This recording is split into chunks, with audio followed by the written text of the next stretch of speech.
Before we deep dive into understanding the law of diminishing marginal utility and consumer equilibrium, it is essential that we clear our concepts with certain basics. So let's first of all try and understand who exactly is a consumer. So consumer is the one who takes decisions about what to buy. And with what to buy, he also seeks satisfaction of wants. Now that brings us to an important question: who is a rational consumer?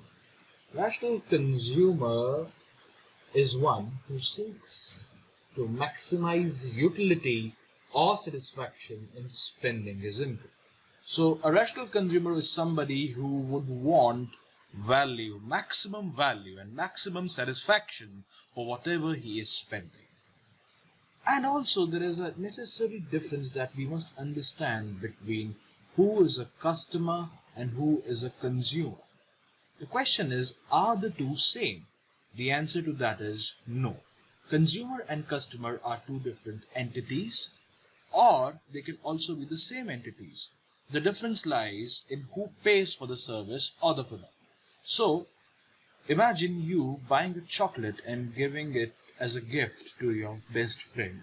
Now in this case, the customer is you because you are paying for the service, and the consumer is your friend because he's the one who is ultimately consuming it.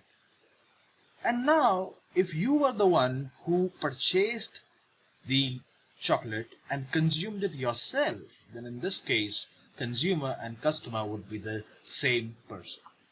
Moving ahead, let's try and understand what exactly does equilibrium mean.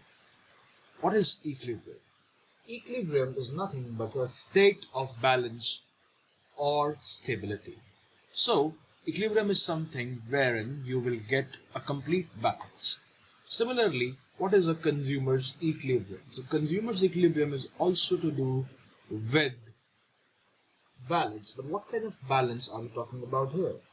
Consumer's equilibrium is the point at which consumer maximizes his satisfaction levels, subject to his very important term, consumer's budget constant. So consumer equilibrium is necessarily where consumer will achieve his maximum satisfaction given that he is within his budget constraint. Now what is constraint? Constraint is restriction. Constraint is something that restricts you from moving on. And consumer's budget constraint is to necessarily do with the amount that he can spend. So let us imagine that you have got two commodities to purchase, X and Y. X is priced at rupees 5 and Y is priced at rupees 10. And let us say you've just got 15 rupees to spend. Then what is the maximum that you can buy for Y? So maximum that you can buy for Y is 1. And how much can you buy maximum for X? The answer is 3. So that is your budget constraint. And let us say if you were to buy both of them, then at max you'll be able to buy each one of X and Y, because then X would be 5 and Y would be 10, and add up they'll become 15. So that's the consumer's budget constraint.